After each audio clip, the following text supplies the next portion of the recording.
दोस्तों, आपने दुनिया के 7 अजूबों के बारे में तो जरूर सुना होगा, लेकिन ये कहानी है इसी दुनिया के 8वें अजूबे की, जब क्रिकेट की दुनिया में वीरेंद्र सहवाग के नाम के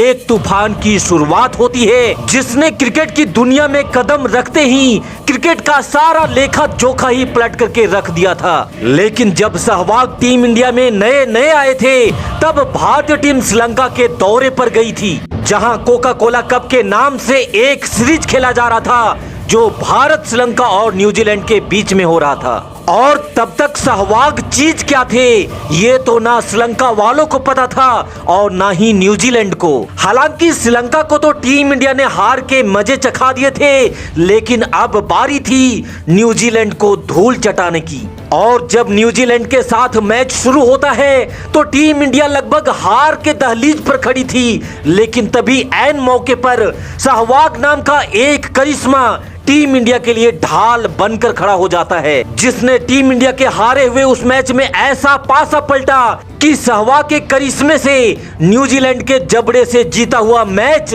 छीन लिया था टीम इंडिया ने। दोस्तों, इस मैच का पूरा हाईलाइट वीडियो हम आपको दिखाने वाले हैं, लेकिन आगे बढ़ने से पहले अगर आप सहवाग के जबरा फैन हैं, तो इस वीडियो पे अभी एक लाइक जरूर दे दीजिएगा। और अगर आपने अभी तक हमारे चैनल को सब्सक्राइब नहीं किया है, तो आज मुल्तान के सुल्तान के 8वें अजूबे के नाम सब्सक्राइब वाला बटन भी जरूर दबा दीजिएगा। तो चलिए शुरू करते हैं सहवाग नाम के बारूद की इस कहानी को, जिसने पहली प्रहार से ही न्यूजीलैंड को दहला करके रख दिया था। ये कहानी है साल 2001 में खेले जा रहे कोका कोला कप की, जब भारत और न्यूजीलैंड के बीच एक अहम मुकाबला श्रीलंका के कोलंबो के मैदान में खेला जा रहा था, जहां टीम इंडिया के लिए सबसे बड़ी समस्या ये थी कि चोट की वजह से सचिन ये मैच नहीं खेल रहे थे और उनकी जगह वीरेंद्र सहवाग को टीम इंडिया में जगह दी जाती है। तब टीम इंडिया के लिए सचिन रीढ़ की हड्डी हुआ करते थे।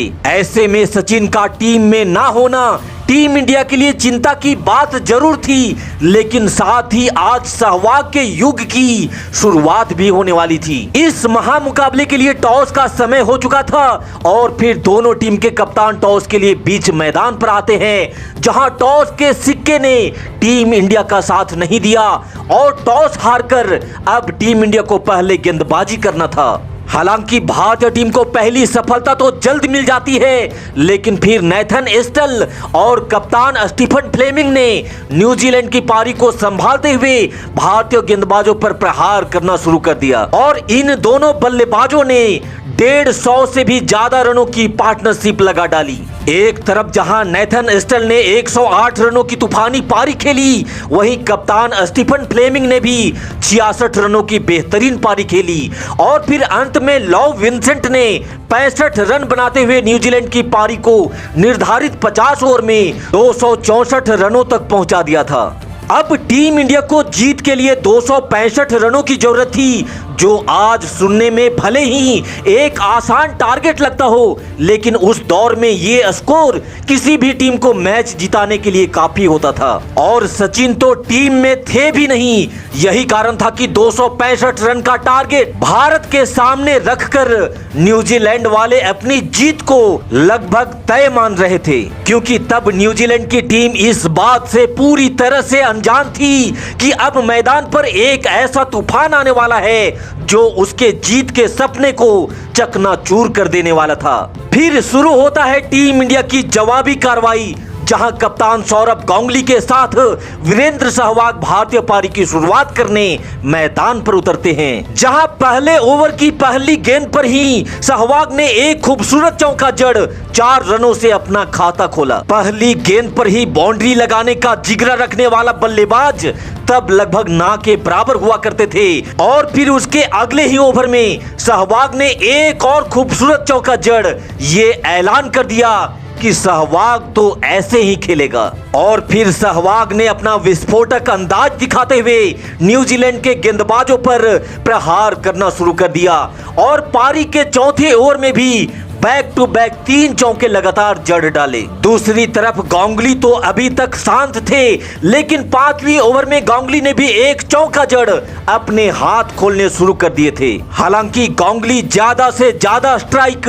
सहवाग को दे रहे थे ताकि पावर प्ले का भरपूर फायदा सहवाग उठा सके। और फिर पावर प्ले के समाप्त होने के बाद टीम इंडिया ने बगैर कोई विकेट खोए 60 रन स्कोर बोर्ड पर लगा दिए थे। साथ ही अब तक सहवाग ने धमाकेदार अंदाज में अपना अर्धशतक भी पूरा कर लिया था। लेकिन सहवाग का असली विस्फोट तो शुरू होता है पारी के 11वें ओवर में, जहां सहवाग ने पहली गेंद पर ही चौका मारा, फिर दूसरी गेंद पर भी चौका मारा, तीसरी गेंद पर भी चौका मारा, चौथी गेंद पर भी चौका मारा और ओवर की आखिरी गेंद पर भी सहवाग ने बॉल को उठाकर मारा और गेंद उड़ते हुए रॉकेट की रफ्तार से सीधा 6 रनों के लिए स्टैंड में जाकर के गिरती है। और इसी के साथ सहवाग ने कुल 22 रन इस एक ओवर में ठोक डाले थे। सहवाग के चौके छक्कों से कोलंबो का यह स्टेडियम दहल उठा था और सहवाग ने मैदान के हर कोने में बाउंड्रीज लगाकर न्यूजीलैंड के गेंदबाजों को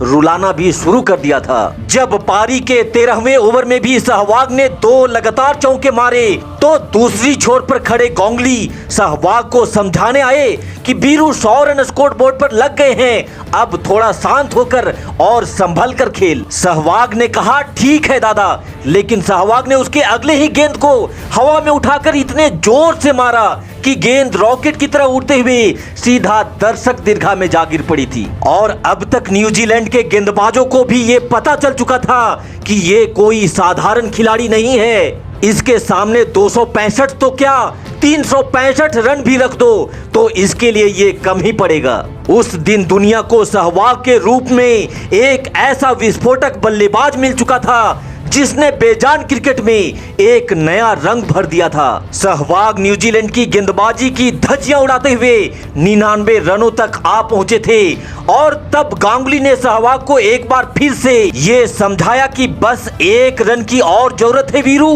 पेशेंस रख और सिंगल लेकर अपना शतक पूरा कर ले। हालांकि इस बार सहवाग ने दादा का बात मानते हुए सिंगल लिया और इस सिंगल के साथ सहवाग ने अपना पहला शतक भी पूरा कर लिया, जो सिर्फ और सिर्फ 70 बॉल में ही आए थे। हालांकि इसके बाद 24वें ओवर की पहली गेंद पर ही सहवाग आउट हो जाते हैं, लेकिन सहवाग के इस धमाकेदार पारी के बदौलत ये मैच पूरी तरह से टीम इंडिया की झोली में आ चुका था। फिर यहां से दूसरी छोर पर गांगुली ने भी कप्तानी पारी खेलते हुए 103 बॉल में 63 रन बनाए और फिर राहुल द्रविड़ के 57 रन के बदौलत टीम इंडिया ने इस मैच को 45 ओवर में ही जीत लिया था। साथ ही आज सहवाग के रूप में टीम इंडिया को कोहिनूर का एक ऐसा हीरा मिल चुका था जिसने जब तक क्रिकेट से संन्यास नहीं लिया सहवाग के सामने ऐसा कोई गेंदबाज नहीं बच गया था जिसके दिल में सहवाग के नाम का दहशत न हो।